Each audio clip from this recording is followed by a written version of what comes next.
Don't look now, but there's something funny going on over there at the bank, George. I've never really seen one, but that's got all the earmarks of being a run. In the classic movie It's a Wonderful Life, hero George Bailey placates angry depositors demanding their money with a call for community solidarity. The bank's going to reopen next week. But, George, I got my money here. These days, bank runs move much faster.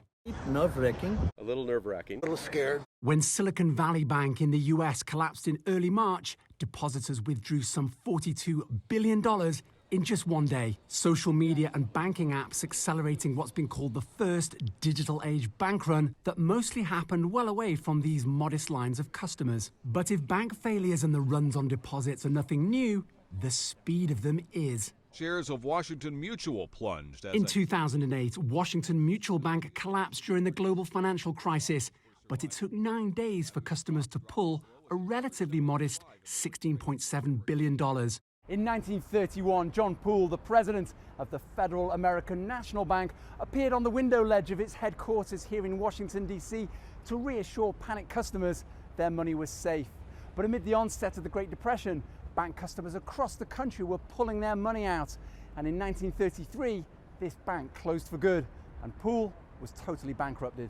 Federal American National was one of 4,000 US banks that never reopened after President Franklin D. Roosevelt declared the first US bank holiday and shut every one of them down for a week. There was a general rush by a large portion of our population to turn bank deposits into currency or gold. A rush so great that the soundest banks couldn't get enough currency to meet the demand.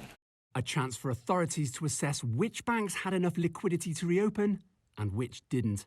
After Silicon Valley Bank's collapse, lawmakers and regulators realized they're in a race against time with technology. Do you think social media and online banking tools have the potential to increase the intensity of future runs?